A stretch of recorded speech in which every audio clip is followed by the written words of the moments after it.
I'm really happy that you could all join the meeting. Yeah, thank you very much. This is the 4th Lightning Lab session that we are organizing as the ACTonNBS project.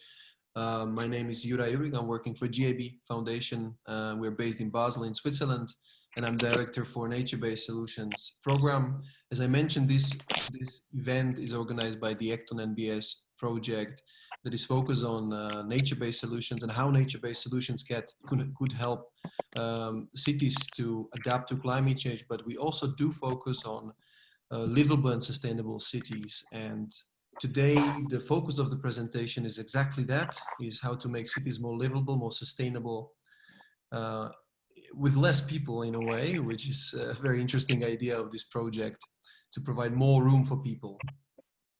I'm very excited to introduce you our speaker, who is Cintia Jaime, who is founder and executive director of the VICIS Foundation that is based in Switzerland, and it's focusing on very interesting concept, how to depopulate cities, big cities, and provide job opportunities and market opportunities in smaller villages, which I think is very, very needed in today's world to make cities more sustainable. It's a very interesting concept. So Cintia will explain it in the next, let's say, 10 to 15 minutes. And then, of course, as you know, we have a space for questions and for discussion at the end. So Cintia is based in Basel in Switzerland. She's also lecturing at the Basel University. So she has the best knowledge in this field of social entrepreneurship and sustainability. So I'm very, very excited to welcome you, Cintia. And yeah, the floor is yours. We're very excited. And sorry, one thing to mention, this presentation will be recorded. So just so you all know that.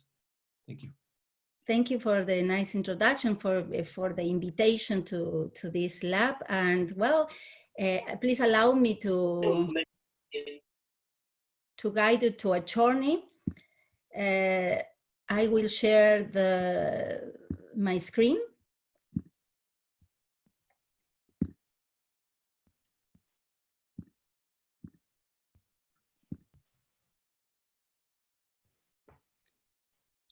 Perfect, we can see it well. You can see it, okay, yeah. Perfect, great. So let me guide you to the journey of depopulate cities to promote a better and sustainable quality of life for all, where this starts.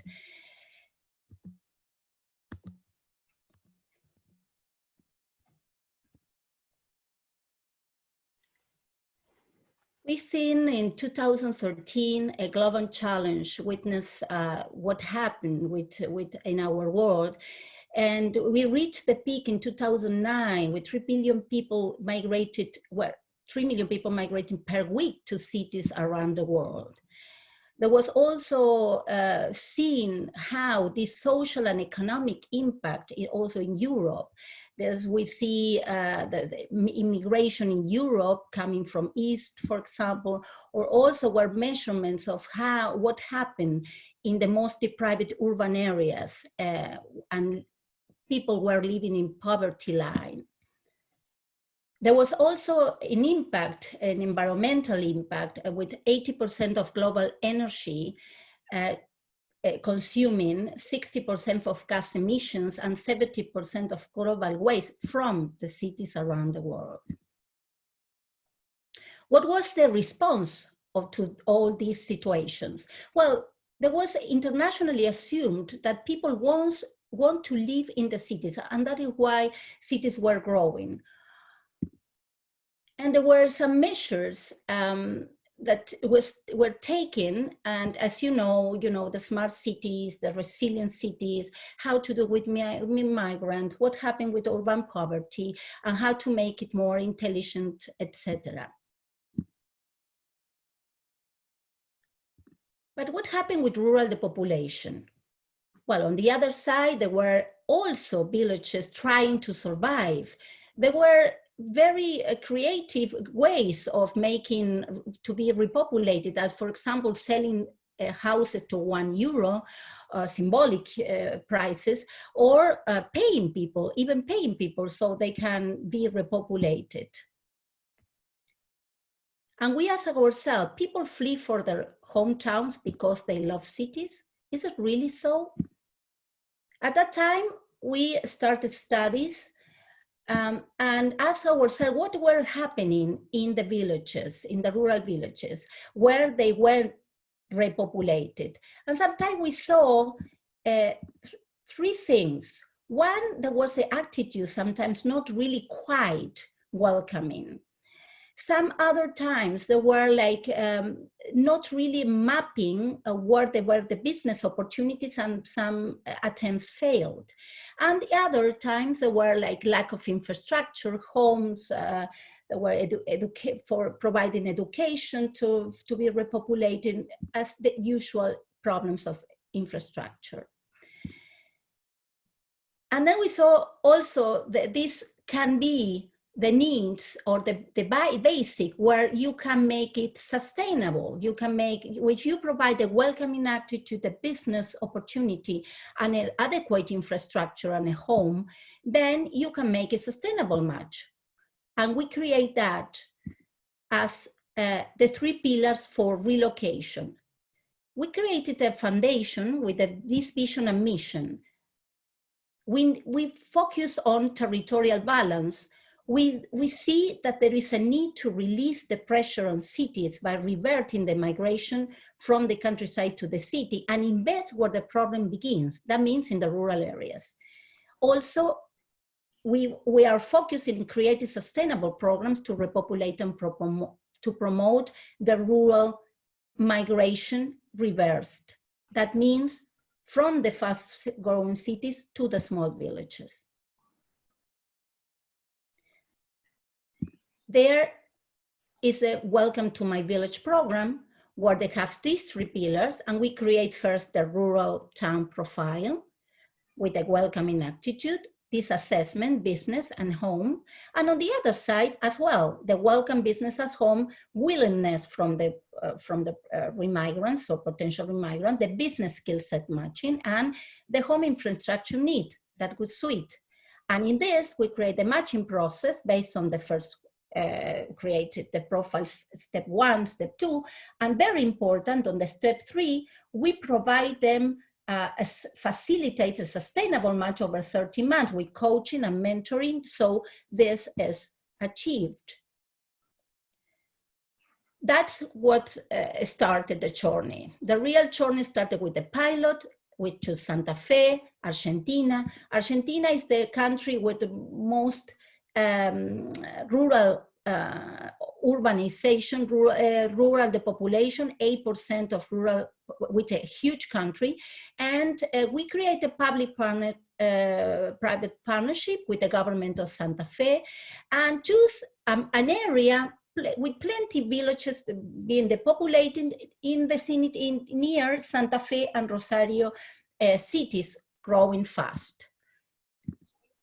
We choose Colonia Belgrano, few inhabitants, losing population as all villages in this area, and we assess these three important pillars. And then we offer that to the other side, to the city, people living in the cities. And guess what? In 4 weeks, 20,000 families applied to move to a rural town. We were looking only for 20 families. We offer them this mentoring and coaching, and also a remigration package with the government with incentive of the homes to buy their homes and business loans.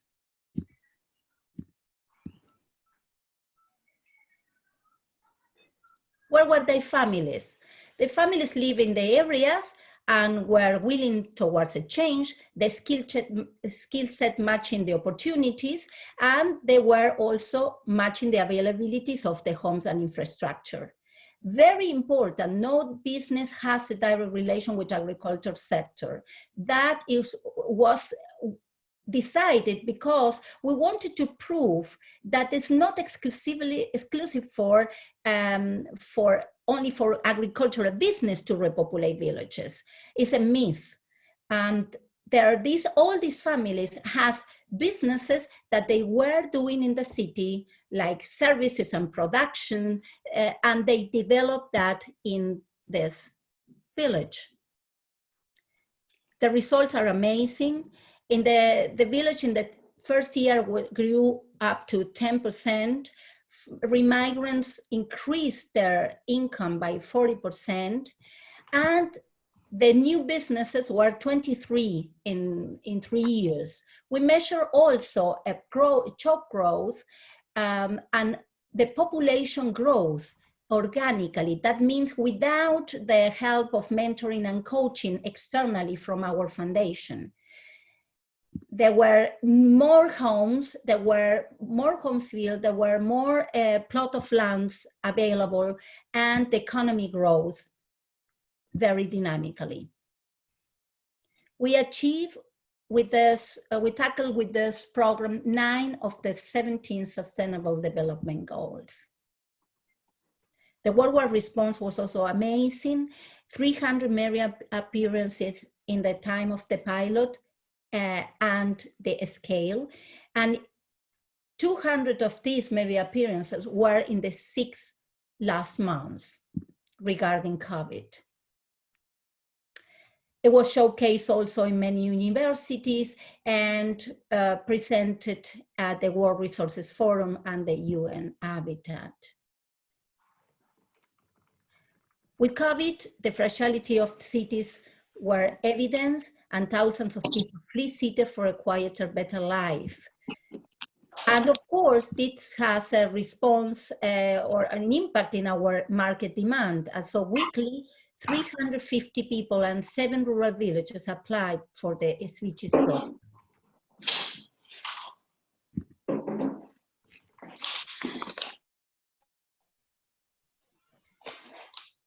We are now scaling up in Argentina, again with a public-private partnership. We defined a region in Santa Fe around this village, and there were webinars with more than 40 villages.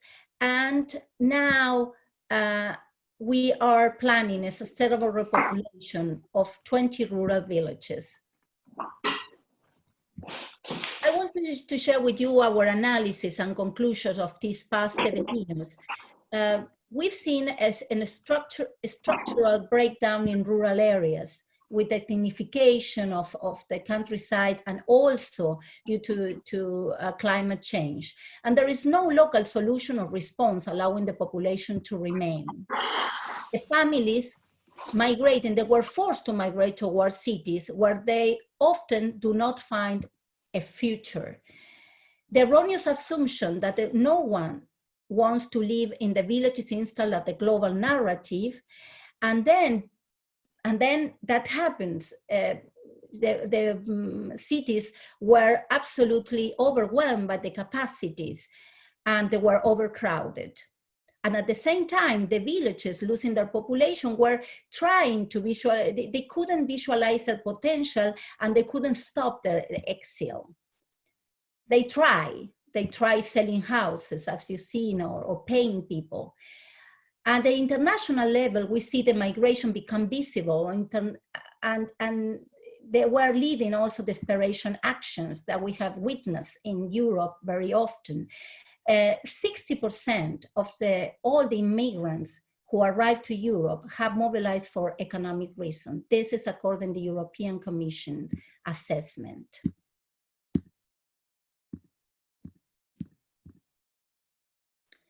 So the lesson learned for us is people live where they can, not where they want to. The rural communities want and can grow. Sustainable rural repopulation is possible. And the territorial balance and the population of cities is an urgent necessity for the good of humanity. Very important also to see that migration can be steered and can be managed. So, but it is important also that we, for sustainable outcomes, we care about these 3 pillars of welcome business home. That means every people need to relocate somewhere else. and this is a thought of our VICIS Foundation, we as individual person in this human family have migrated in the past, migrate now, and will always migrate in search of work in a peaceful environment for a better future for ourselves and our loved ones. The VICIS Foundation thanks you very much for your attention. Thank you very much, Cintia. It was really exciting to see this, because I guess this model or this methodology is completely new to many of us. Of course, I know it slightly because we had some exchange before. And I think I would like to really open the floor for discussion, for questions, because I think the concept can be very appealing for some of you, because you can already see where it could be applied, perhaps in many cities we are working with. So yeah, the floor is open.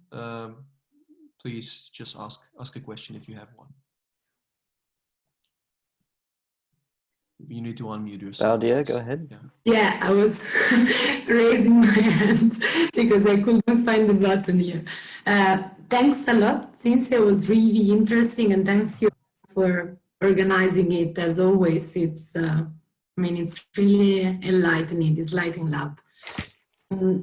I mean, I would have a lot of questions, so we'll probably come back to you by email.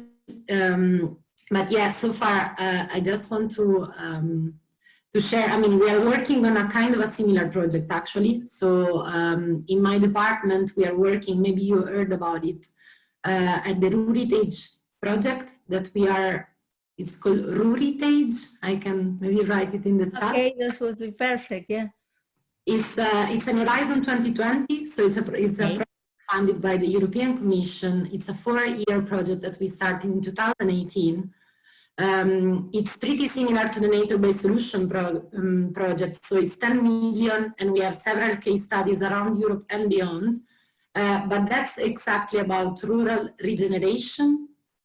And what we discussed there is actually how to we use this term regeneration because it was included in the text of the call, but that means basically, sustainable development, sustainable growth. And within this project, we identified, let's say, 6 pillars that could support communities in fighting depopulation and actually sustainably growth. And among the pillars, one of them is migration. So we do intend to welcome refugees in rural areas as a way for repopulate those areas. But there are many more. There's art and festival, there is pilgrimage. So I mean, there are several areas that we are working on. And I really appreciate when you say that the businesses you have created were not linked with agriculture, because we are struggling quite much with the Commission that still has this vision of rural areas as agricultural place, where, I mean, there is quite a lot of innovation also in that sector. So young farmer coming back. I mean, I'm not saying that that's something that we don't have to work with, but I really appreciate that you enlarge the topic, because this is what we are really trying to do. We just shared, and I'm really happy to share that with you, also a vision paper to the European Commission about the future of rural area, and that's exactly what we say. So that's much more than agriculture there. There is culture, there is art, there is people, there is possibility for business. So the main question here, and I'm really happy to have further discussion with you, are actually 2 points that we are looking at now. So how can we try to avoid actually rural gentrification? So this is something that we are starting to see in some rural areas where people want to go. And I mean, I was impressed by the number of families that wanted to move there in Argentina. That could be a gentrification issue. So that the price could raise, and people that were actually living there before could then have issue in affording the same quality of life that they were used to have before. So that's will be the first question, if this is something that you already explored, that you already have experience with. And the second one will be, you at the very end of the presentation, you mentioned that several cities already asked to apply for the program.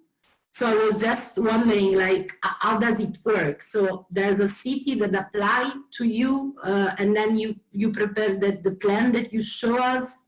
So just the mechanism. Towns, there were rural towns applying. Okay. So yeah, that will be my main two questions, but I mean, I'm really happy to follow up. So if you can leave your email, I think there's quite much that, yeah, that we can share and discuss. Of course, I will write it afterwards in the. Thank you so much, Claudia. Well, that's interesting also to call it rural regeneration. As you see, the world was prepared for rural repopulation before pandemics already, because when you have internet, you can work remote, you can sell products by internet. There was one of the things we tried to convince them, you can do the same. You can do exactly the same how you are doing in the city from a village.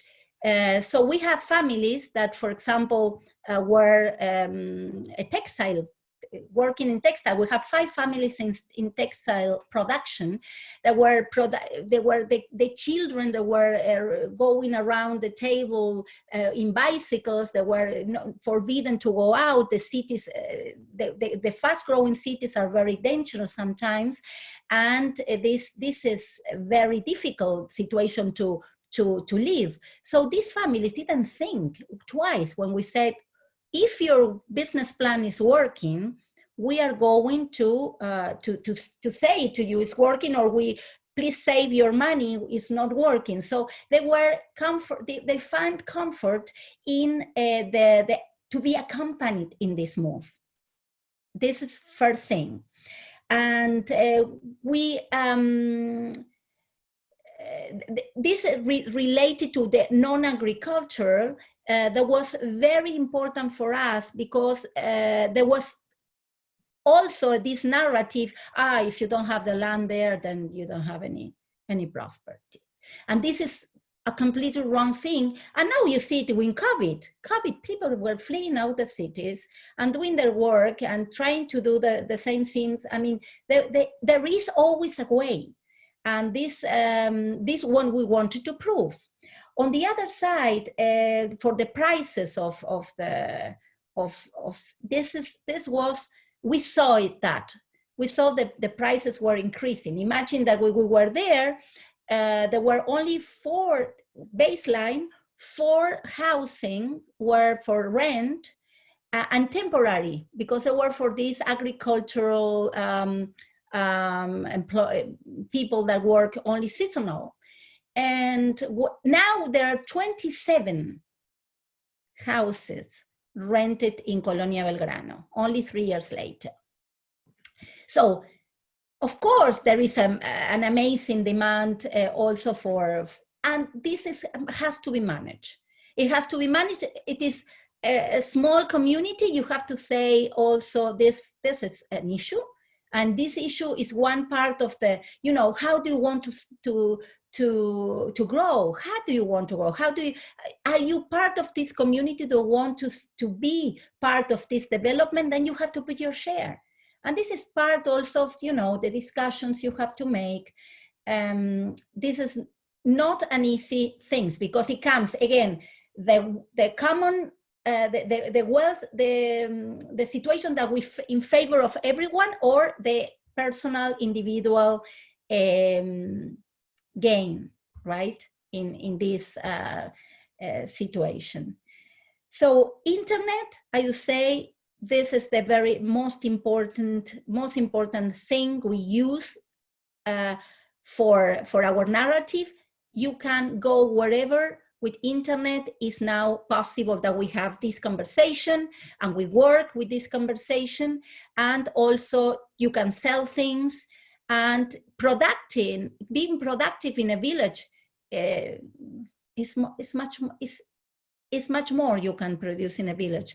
All these families refer how less they could produce because they were in the cities just going up and down, bringing kids, all they were families, right? And they have not only a better quality of life, they have improved and they gain more. Some of the families are just amazing. They increase like 700% their income. So this is kind of a revelation also for us in in this project.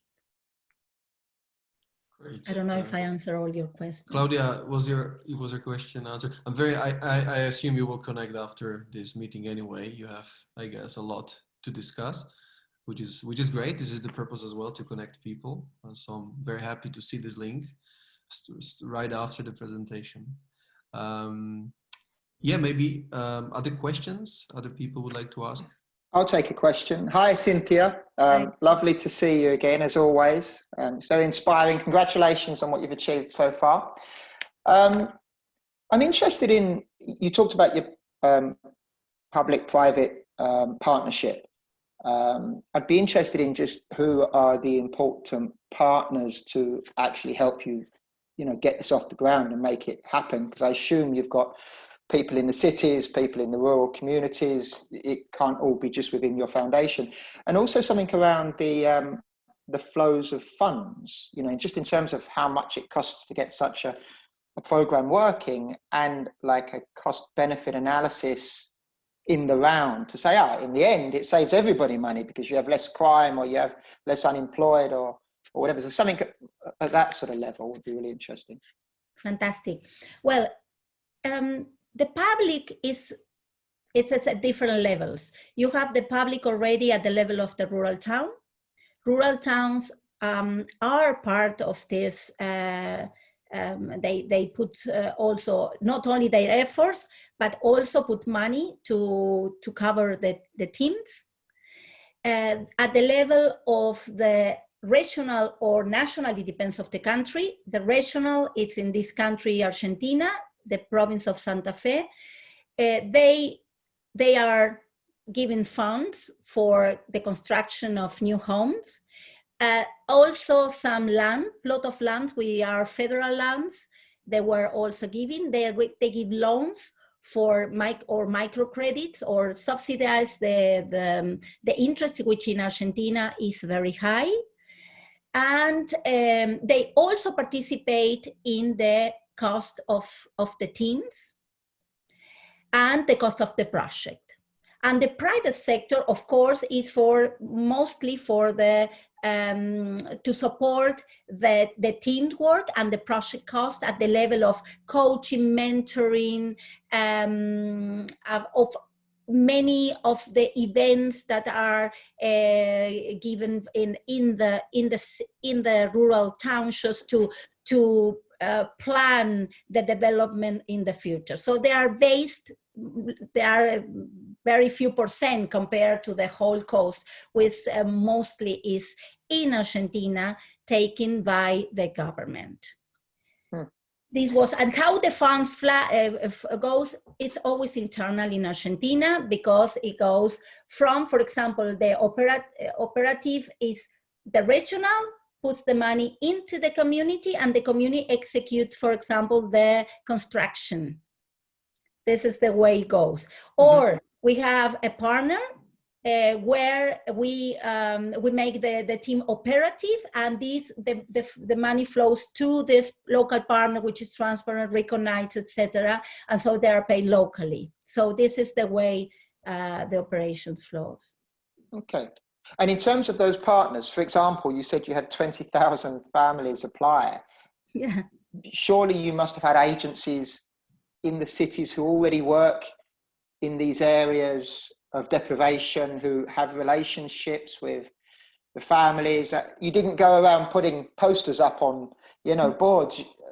Who was important there? Who did you need to tap into? Yeah, that was, we have a very good media support.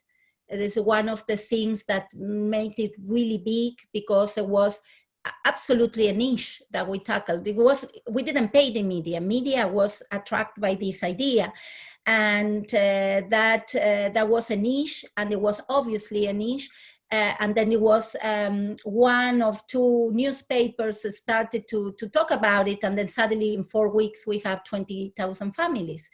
So that was this call was just amazing, and that was a revelation of the need of such of such a programs, just to release the pressure of the cities, because cities are absolutely overwhelmed with all that happened, and people suffer. That was clear.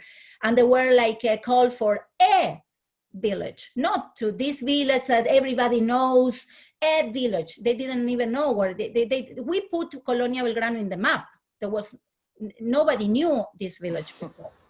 So that was really, really like when you say something, you know, you develop something that it is needed. So this is a response. It should be that response. If otherwise we don't go so far, because it was a long-term try. It's not a project you build something and then it's there. It's just you need to build first the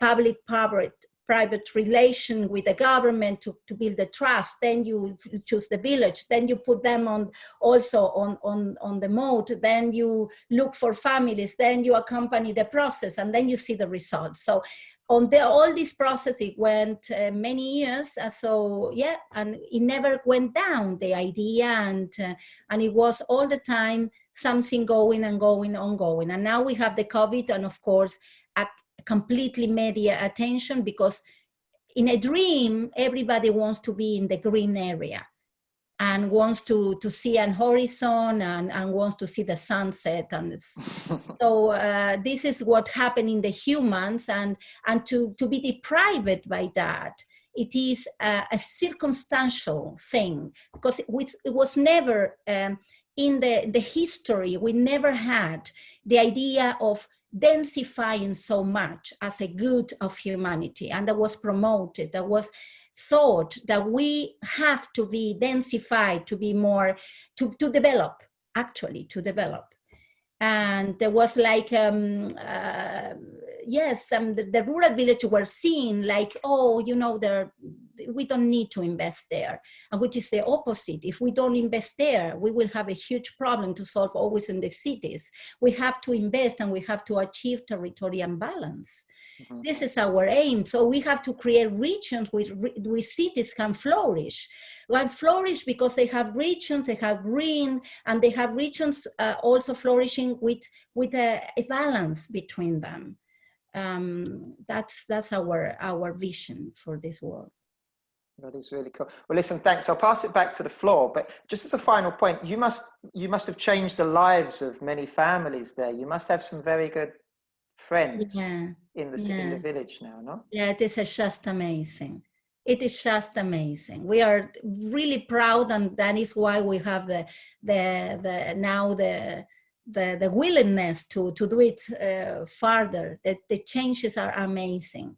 It is an everyday joy with the families, and yes, they are on the television all the time, because they are explaining also others, and everybody wants to know, and they're proud also to say, because they were pioneers at that time. Yeah, they went against the stream. So now they are proud to have been the ones who went through. Thank you, Dean, for your questions. Yeah, I think we still have maybe space for maybe three other questions. So please feel free to ask. Hi, this is Mara. Cintia, many thanks for the it's actually really interesting to see how the project has been moving forward since last time we spoke. Maybe just a quick question.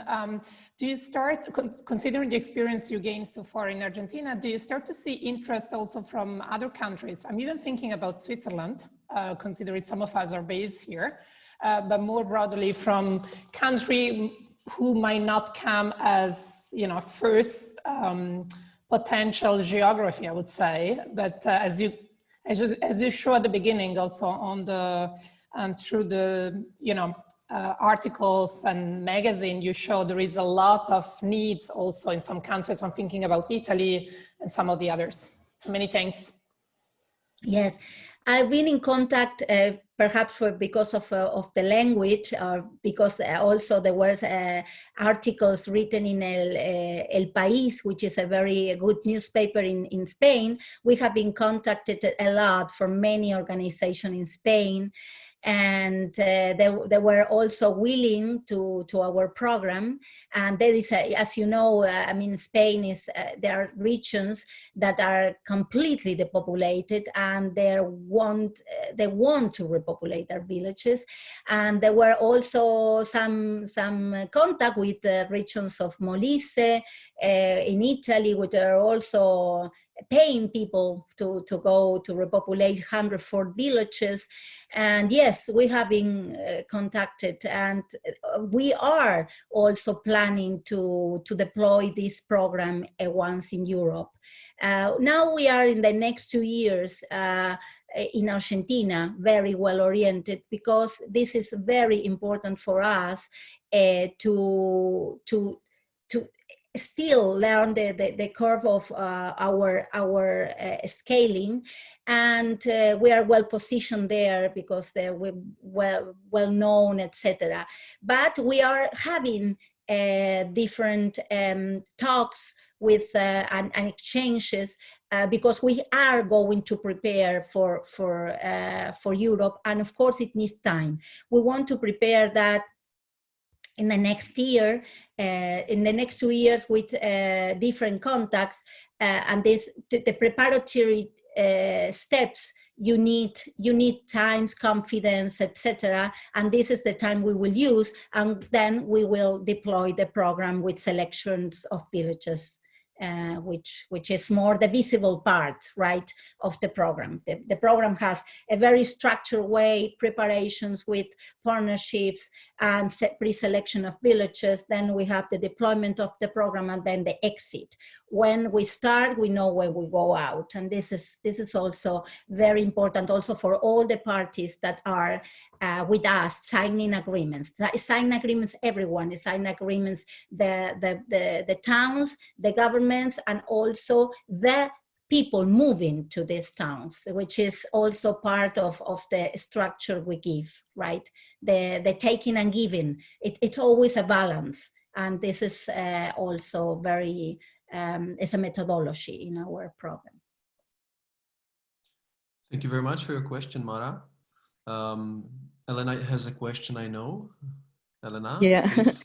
Yeah, hi, Cynthia. It was really interesting, and it's a beautiful project. And indeed, I think you know there's plenty of places where this should be replicated and built upon. So I think I have kind of 3 questions. One is, to what extent is digitalization kind of underpinning the whole process? It's almost like a kind of required factor before you can do this. So that would be the first. The second one is, you said that they had business plans. So I would be curious to know if you had done kind of like a typology of the kind of businesses that emerged from the families, that, you know, what kind of businesses kind of were the dominant ones, and also how long till they became self-sustaining. They didn't need any support, and they actually then were completely autonomous in economic terms. And the third one, which I think is particularly, I mean, I am Spanish and is particularly important. To what extent, how did you get round that one of the main impediments for people to move to rural areas is the lack of services, you know, like schools for young children, hospitals, you know, this kind of, in some of our villages, this is quite difficult because, of course, the costs are much higher, and I mean, they found ways around it, but it's still a challenge, particularly for the most vulnerable villages. So I think those are my 3 questions: the digital, the type of business, and time till they are economically viable, and the how you got around the lack of services in the rural areas. Thank you. Very interesting. Your questions were one of the, you know, the things we thought before we started this program. How you make that? So I inverted the questions, my answers, and I started with infrastructure. The infrastructure needed must be there. So when we map the region, we pre-select villages, we have available infrastructure for education and for health, because otherwise you cannot move people there. So this is not sustainable. So this is where we map the area. Imagine we have a village around, there was around 100 kilometers for one city and 150 kilometers, the same village. And it has 20 kilometers for intermediate city. So this region was very well supplied with hospitals. You know, if you have something fast, in 20 minutes you were in the small city of 10,000 inhabitants or 12,000 inhabitants, which you have a hospital. But also if you need a difficult intervention and you need to move, you are not so far for the hospital. And we have families actually that have kids with a lot of difficult illness, for example, diabetics. And one kid who had, for example, the ambulance in the city to pick up the kid and bring it to the hospital, it was more time than now she has to take the ambulance, because this village also has an internal ambulance. Take the ambulance and go to the hospital. So it was 3 times more in the city than from the village to the hospital. So these kind of things are also like myth sometimes. There are, of course, absolutely villages you cannot repopulate because they are really far away. In Argentina, you have Patagonia. Patagonia, you cannot repopulate. You need to populate first, because there is there so much distance between villages. It makes it not possible, this sustainability. You decide that. You say, okay, for me it's fine. I trust my life. I don't need a hospital. And then you can repopulate these villages, but with people that are willing to do that. But in these regions, with the capillarity they offer, they were like losing population, even when they have this infrastructure, just because the narrative were more like, here you cannot, you must go if you want to succeed. Going on the second question, which was the business plan and what kind of business not related to with agriculture, everyone. We list some because we say, okay, we have to find first, because there were many needs. You go to a village and they make you a list. Oh, we need this. Oh, we need that. Oh, who's going to come here? And say, well, don't worry. We list what your needs are, and then we look for the others, and let's see. So there were, in a group, all kind of repair things, services, repair machines, repair cars, repair. On the other, construction group, everything, electro, building with walls with dry things, or with bricks, or the ones who set the floors, or whatever.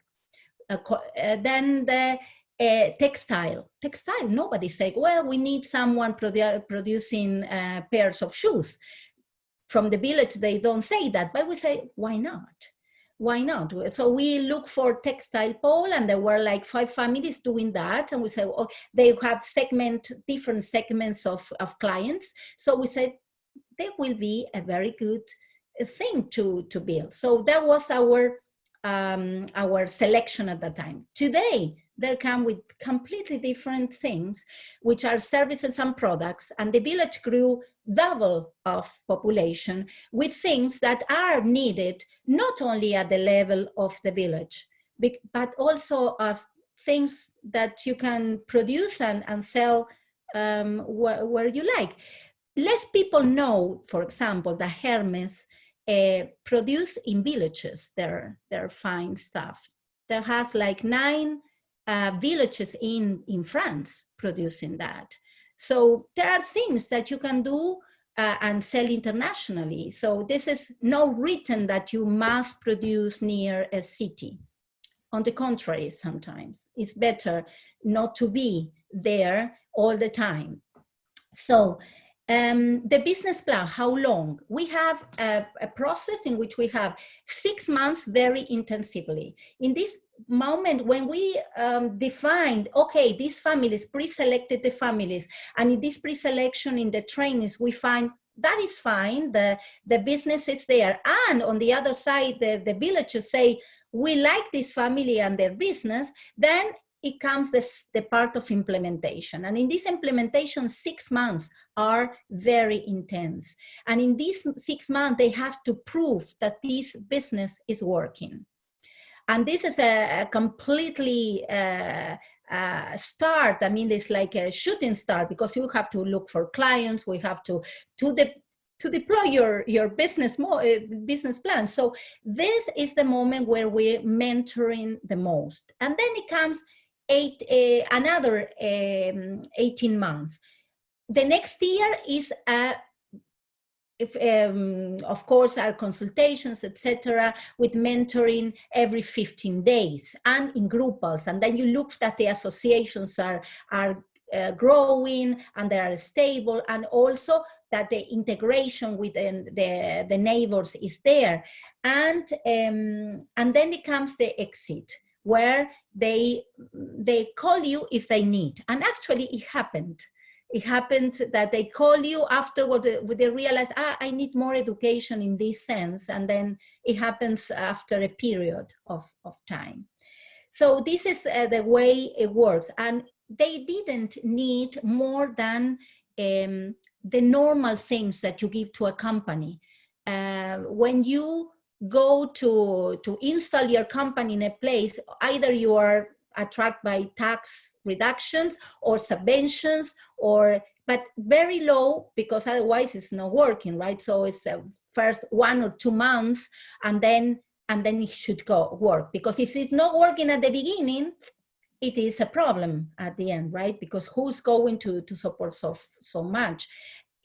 Though many of them took credits, and these credits have subventions in the tax interest, in the return interest, because in Argentina there were inflation, and this inflation was very high, and it was very difficult for them. And other question you have is the digitalization. It is, of course, we use that, of course, to match opportunities. And this is very important now in the development that we are doing to tackle the thousands of families that we are applying, and that we have to evaluate. Of course, it's very important to use that technology and this is digitalization. Yes. Great. I see that we have almost Thank 12 you. o'clock. You're welcome. Elena, do you want to clarify anything, or was it sufficient? I think I meant more digitalization in the village, like access to internet in the village. Okay, go Spain, well.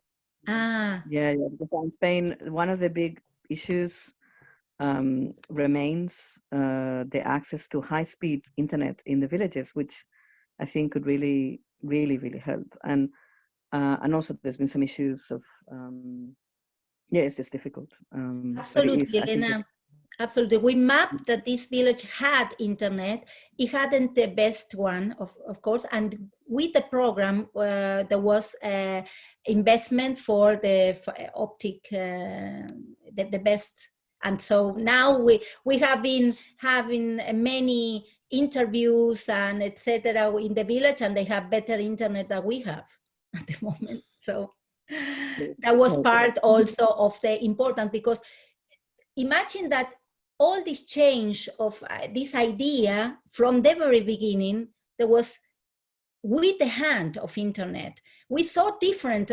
We thought we might see the rural areas exactly as we see the cities as soon as we have access to internet, because this internet allows us to sell and to be in touch and to connect with everyone. In our group, for example, in our model, for management in our foundation, we have home office since 7 years. So this is part also of our idea how to manage.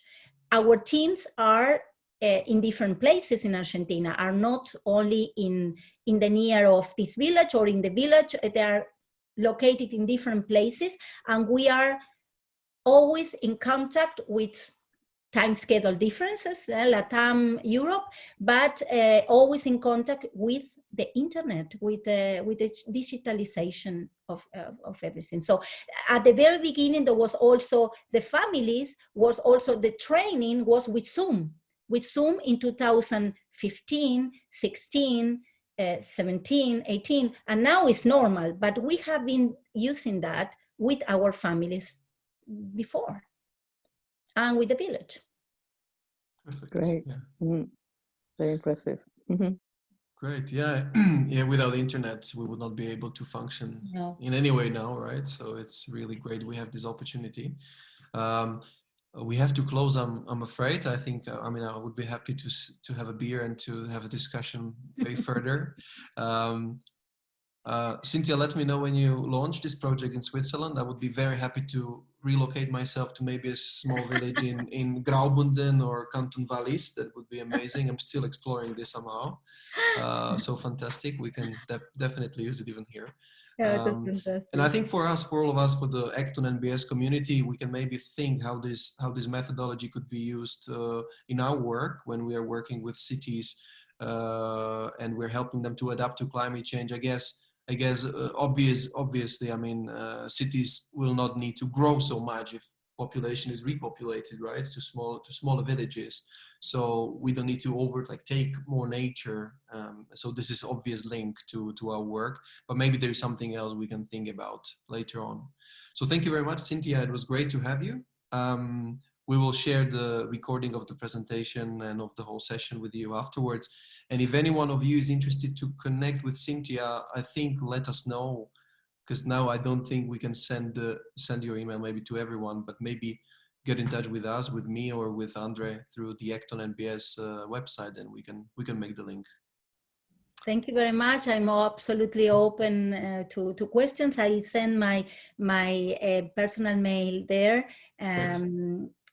To Dean, we'll send it to everyone. Okay, I will just send it to everyone. Sorry. Yeah, and feel free. Thank you very much for your invitation and for the wonderful questions that allowed us to share our experience. And hope to see you soon. Thank you. Have a lovely day. Bye-bye. Bye-bye. Thank you very much. Thank you. Thank you.